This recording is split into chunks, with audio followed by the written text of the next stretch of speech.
হরে কৃষ্ণ কৃষ্ণ কৃষ্ণ হরে হরে, হরে রাম রাম রাম হরে হরে।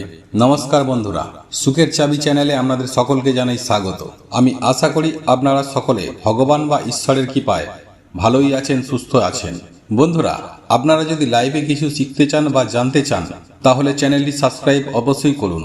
বন্ধুরা, গতকাল থেকে শুরু হয়ে গেছে এই বাংলা বছরের শেষ মাস অর্থাৎ চৈত্র মাস। বন্ধুরা, আপনারা এই চৈত্র মাস চলাকালীন এমন কিছু কিছু জিনিস রয়েছে, সেইগুলি কিন্তু বাস্তু বলুন বা শাস্ত্র অনুযায়ী এই সকল জিনিসগুলো এই পবিত্র চৈত্র মাস চলাকালীন ভুলেও কাউকে দান করবেন না, নতুবা কিন্তু আপনাদের জীবনে চরম ভয়ঙ্কর অর্থকষ্ট নেমে আসতে বাধ্য, সাথে অর্থনৈতিক সমস্যা, পারিবারিক সমস্যা এগুলি কিন্তু নেমে আসতে বাধ্য। তাই আমি প্রত্যেকটা বিষয় স্টেপ বাই স্টেপ আপনাদেরকে জানিয়ে দেব আজকের এই ভিডিওতে, যে এই চৈত্র মাস চলাকালীন আপনারা কোন জিনিসগুলো আপনারা আপনার বাড়ি থেকে বাইরে বার করবেন না বা আপনার কোনো আত্মীয় পরিজনকে দেবেন না সেই প্রসঙ্গে। তবে ভিডিওটি শুরু করার পূর্বে আমি একান্ত অনুরোধ করব যে আজকের এই ভিডিওটি দেখে আপনারা যদি উপকৃত বা সমৃদ্ধ হন তাহলে ভিডিওটিতে অবশ্যই লাইক করবেন এবং কমেন্টে মনে ভক্তি রেখে একবার হলেও জয় মা লক্ষ্মীর জয় লিখে কমেন্ট অবশ্যই করবেন এবং যতটা পারবেন ভিডিওটি আত্মীয় পরিজনদের সাথে শেয়ার অবশ্যই করবেন।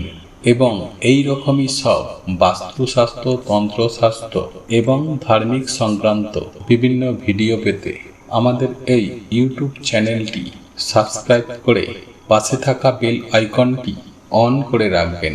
দেখুন বন্ধুরা, আমরা প্রত্যেকেই জানি ভাদ্র মাস যেমন লক্ষ্মী মাস, ঠিক তেমনি পৌষ মাসও মা লক্ষ্মীর মাস, ঠিক তেমনি এই চৈত্র মাসও মা লক্ষ্মীর অত্যন্ত প্রিয় মাস। তাই বন্ধুরা, এই চৈত্র মাসকে মা লক্ষ্মীরই মাস বলে মনে করা হয় এবং শাস্ত্রে এটাও বলা হয়েছে যে আপনারা যদি ভুলবশত কাউকে যে কয়েকটি জিনিসের কথা আজকের এই ভিডিওতে জানাবো, সেই জিনিসগুলো যদি এই চৈত্র মাসে কাউকে দিয়ে দেন তাহলে কিন্তু আপনারা লক্ষ্মীহীন হয়ে পড়বেন।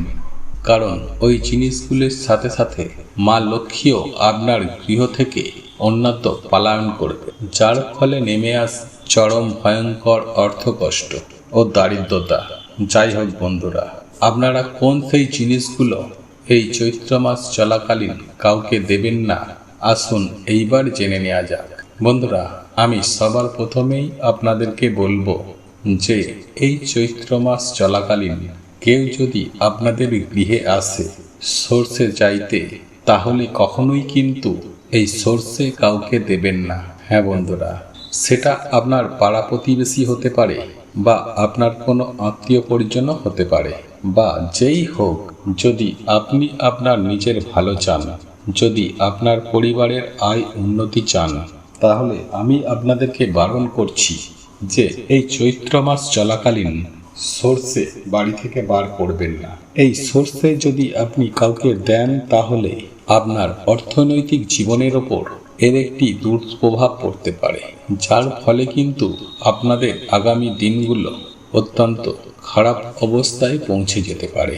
তাই বন্ধুরা, এই সর্ষে যেমন আপনারা কাউকে দেবেন না, ঠিক তেমনি এই সর্ষে চৈত্র মাস চলাকালীন সময়ে কারোর কাছ থেকে নেবেনও না, নতুবা কিন্তু নিজেদের দুর্ভাগ্যের কারণ আপনারা নিজেরাই হয়ে উঠবেন। বন্ধুরা, এরপর দ্বিতীয় যে জিনিসটির কথা আপনাদেরকে জানিয়ে দেব, তা এই চৈত্র মাস চলাকালীন ভুল করেও টাকা পয়সা যেমন আপনারা কাউকে ধার দেবেন না, ঠিক তেমনি কারো কাছ থেকে টাকা পয়সা ধার আপনারা নেবেনও না, সে যত বড়ই আপনার আত্মীয় স্বজন, বন্ধু বান্ধবী হোক না কেন। এই টাকা পয়সা কিন্তু আপনারা কাউকে ধার দেবেন না। বন্ধুরা, আপনারা একটু ভালো করে লক্ষ্য করলে দেখতে পাবেন যে যারা বড় বড় ব্যবসায়ী, যারা উঁচু উঁচু পোস্টের কর্মচারী রয়েছে, তারা কিন্তু দেখবেন তাদের যে টাকা তারা যে মানুষকে ধার দেয়, তারা কিন্তু সেই টাকাগুলো এই চৈত্র মাসে শোধ করে দিতে বলে। তারা সমস্ত টাকাটা সঞ্চয় করে রাখে নিজের কাছে, কারণ তারা জানে যে মা লক্ষ্মীকে যদি নিজের কাছে ধরে রাখতে হয় তাহলে অবশ্যই এই চৈত্র মাসে পাওনা টাকা ফেরত নিয়ে নেওয়া উচিত। এর জন্য দেখবেন ব্যবসার যে হাল খাতা রয়েছে সে হাল খাতা দেখে এবং যে যার কাছ থেকে টাকা পয়সা ওনারা পান তাদেরকে কিন্তু অবশ্যই তারা জানান এবং সেই টাকা কিন্তু তারা ফেরত নিয়ে নেয়। যাই হোক বন্ধুরা, আমি আপনাদেরকে একটা কথা বলে রাখি, এই চৈত্র মাস মা লক্ষ্মীর অত্যন্ত প্রিয় মাস। যদি আপনারা এই সময়ে কাউকে টাকা পয়সা ধার দিয়েও দেন তাহলে বুঝবেন মা লক্ষ্মী আপনার গৃহ ছেড়ে চলে যাবে।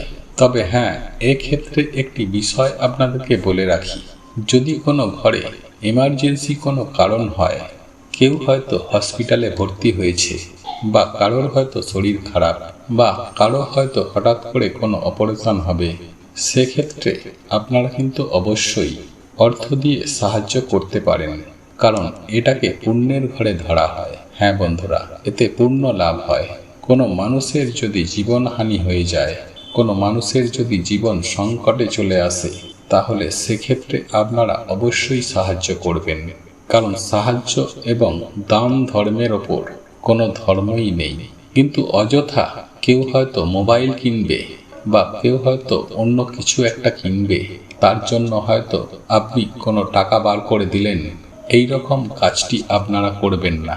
এছাড়াও বন্ধুরা, আমি আপনাদেরকে আরেকটা বিষয় জানিয়ে রাখি, যদি আপনারা কোনো এমার্জেন্সি কারণে অর্থ কাউকে দিয়ে থাকেন তাহলে কিন্তু মনে রাখবেন পয়লা বৈশাখের আগে সেই অর্থ কিন্তু আপনারা চেয়ে নেবেন। এর ফলে দেখবেন আপনাদের জীবনের অর্থনৈতিক সচ্ছলতা যেমন বিদ্যমান থাকবে, ঠিক তেমনি মা লক্ষ্মী আপনাদের ওপর ক্রোধিত হবে না। সুতরাং আপনারা এই চৈত্র মাস চলাকালীন ভুল করেও কিন্তু অর্থ বা টাকা পয়সা কাউকে এমনিতে বার করে দেবেন না। আর এই বিষয়টি একটু মাথায় রাখবেন বন্ধুরা। এরপর তৃতীয় যে জিনিসটির কথা বলবো তা হলো, এই চৈত্র মাস চলাকালীন আপনারা ভুল করেও ঠাকুরের কাজে ব্যবহৃত কোনো জিনিসপত্র আপনারা কাউকে দেবেন না।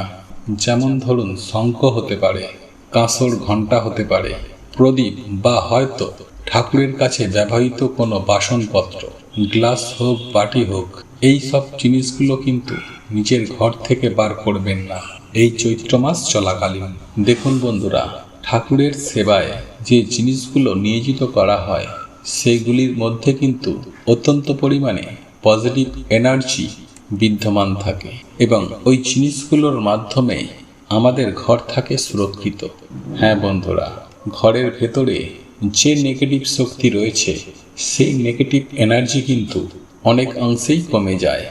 সুতরাং আপনারা কিন্তু ভুল করেও এই ঠাকুরের জিনিসপত্র কাউকে যদি দিয়ে দেন তাহলে আপনারা সুনিশ্চিত হয়ে যান যে আপনাদের ঘর থেকে পজিটিভ এনার্জি অনেক গুণ কমে যাবে এবং নেগেটিভ এনার্জি অত্যন্ত পরিমাণে বৃদ্ধি পাবে। তাই বন্ধুরা, আমি আপনাদেরকে অনুরোধ করব যে আপনারা ভুল করেও নিজেদের বিপদকে ডেকে আনতে না চান, যদি নিজেদের পরিবারে কলহ অশান্তি জীবনে না চান বা সন্তানদের সাথে ঝুট ঝামেলা যদি না চান, বাবা মায়ের সাথে সম্পর্ক খারাপ করতে না চাইলে বা সামাজিক স্তরে মান সম্মান হানি করতে যদি না চান, এই জিনিসগুলো আপনারা ভুল করেও কাউকে দিয়ে দেবেন না।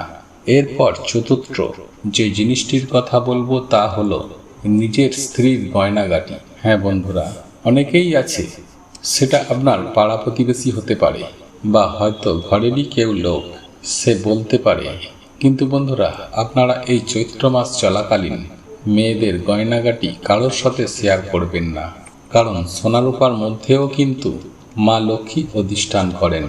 মহিলারা যেমন নিজের মঙ্গলসূত্র বলুন বা নিজের স্বামীর কোনো চিহ্ন বা পায়ের তড়া, এই সকল জিনিস কিন্তু এই চৈত্র মাস চলাকালীন কিন্তু কাউকে দেবেন না। এগুলো স্বামীদের জন্য অত্যন্ত মূল্যবান জিনিস, আর এই জিনিসগুলি দিলে মা লক্ষ্মী কিন্তু অত্যন্ত রুষ্ট হতে পারেন। সেহেতু এই জিনিসগুলি মাথায় রাখবেন। বিশেষ করে নিজের স্ত্রীর কোনো প্রকারের গয়নাগাটি অলংকার কাউকে কিন্তু এই চৈত্র মাস চলাকালীন ব্যবহার করতে দেবে না বা পড়তে দেবেন না। এই বিষয়টি একটি মাথায় রাখবেন বন্ধুরা। এরপর যে জিনিসটির কথা বলবো তা হলো ঝাড়ু বা ঝাঁটা। হ্যাঁ বন্ধুরা, এই ঝাড়ু বা ঝাঁটা এটিও এই চৈত্র মাস চলাকালীন কাউকে দেবেন না। কারণ অ্যাসপার বাস্তুশাস্ত্র এমনটা মনে করা হয় যে মাতা লক্ষ্মী অত্যন্ত রাগান্বিত হন যদি ঝাড়ু বা ঝাঁটা আপনারা অন্য কাউকে এই মাসে ব্যবহার করতে দেন। দেখুন বন্ধুরা, আমরা প্রত্যেকেই জানি যে ঝাড়ু বা ঝাঁটাকে মা লক্ষ্মীরই প্রতীক বলে মনে করা হয়। তাই বন্ধুরা, এই অশুভ প্রভাব যদি নিজের জীবনে ফেলতে না চান তাহলে অতি অবশ্যই মনে রাখবেন, কোনোভাবেই নিজের ঘরের ব্যবহৃত ঝাড়ু বা ঝাঁটা অন্য কাউকে এই পবিত্র চৈত্র মাস চলাকালীন ব্যবহার করতে দেবেন না। এবং এই চৈত্র মাস চলাকালীন পুরনো ঝাড়ু বা ঝাঁটা বাড়ির বাইরে ফেলে দেবেন না। এই বিষয়টিও মাথায় রাখবেন। এরপর ষষ্ঠ যে জিনিসটির কথা বলবো তা হলো চাল। হ্যাঁ বন্ধুরা, শাস্ত্র মতে চালকে মা লক্ষ্মীর স্বল্পা হিসাবে মনে হয়। আর যদি আপনারা ভুলবশত এই চাল এই চৈত্র মাস চলাকালীন কাউকে দিয়ে দেন তাহলে কিন্তু আপনাদের জীবনে চরম ভয়ঙ্কর অর্থনৈতিক কষ্ট নেমে আসবে। এছাড়াও সামাজিক স্তরেও মান সম্মান হানি হতে পারে। এছাড়াও আপনারা অত্যন্ত পরিমাণে ঋণে জর্জরিত হয়ে যেতে পারেন। দেখুন বন্ধুরা, শাস্ত্রমতে এমনটাই মনে করা হয় যে চৈত্র মাস চলাকালীন এই চাল যদি আপনারা কাউকে দিয়ে দেন বা দান করেন তাহলে কিন্তু ঘরের লক্ষ্মীকে নিজের হাতে করে মা লক্ষ্মীকে অন্যের হাতে তুলে দিচ্ছেন। কারণ এতে স্বয়ং মা লক্ষ্মী রাগান্বিত হন এবং আপনার বাড়ি ছেড়ে চলে যান। ফলে পরিবারে কিন্তু চরম ভয়ঙ্কর একটা দারিদ্রতা প্রবেশ করে যায়, ভয়ঙ্কর একটা সমস্যা সৃষ্টি হয়ে যায়। সুতরাং চাল কোনো মতেই আপনারা এই চৈত্র মাস চলাকালীন কাউকে দেবেন না। এরপর ষষ্ঠম বা সর্বশেষ যে জিনিসটি আপনারা এই চৈত্র মাস চলাকালীন কাউকে দেবেন না তা হলো লবণ। হ্যাঁ বন্ধুরা, এই লবণের মধ্যে অত্যন্ত পরিমাণে পজিটিভ এনার্জি বিদ্যমান থাকে এবং লবণকেও মা লক্ষ্মীর প্রতীক হিসাবে গণ্য করা হয়। বন্ধুরা, রান্নার কাজেই শুধুমাত্র লবণের যে ব্যবহার করা হয় তা নয়, এই লবণের মধ্যে যেহেতু প্রচুর পরিমাণে পজিটিভ এনার্জি রয়েছে এবং মা লক্ষ্মীর স্বল্পাও বলা হয় এটিকে, তাই আপনারা মনে রাখবেন যে এই চৈত্র মাস চলাকালীন নিজের গৃহ থেকে লবণ কিন্তু কাউকে দেবেন না। এতে কিন্তু মা লক্ষ্মী রুষ্ট হন এবং ওই পরিবারে অত্যন্ত বাজে একটা প্রভাব পড়ে এবং ওই পরিবারের যিনি আয়কর্তা তার উপরেও কিন্তু খুব খারাপ প্রভাব পড়ে, যার ফলে দাম্পত্য কলহ অশান্তি অত্যন্ত পরিমাণে বৃদ্ধি পায়। যাই হোক বন্ধুরা, আজ যে আমি আপনাদেরকে যে বিষয়গুলি তুলে ধরলাম, যে জিনিসগুলি দিতে বারণ করলাম, সেগুলি মাথায় রাখবেন। এতে আপনারই মঙ্গল এবং আপনার পরিবারেরও মঙ্গল। বন্ধুরা, এই ভিডিওটি যদি আপনাদের পছন্দ হয়ে থাকে তাহলে ভিডিওটি লাইক করুন, কমেন্ট করুন এবং বন্ধুদের সাথে শেয়ার অবশ্যই করুন। মনে রাখবেন, আপনার একটি শেয়ার অনেক মানুষকে উপকৃত করতে পারে।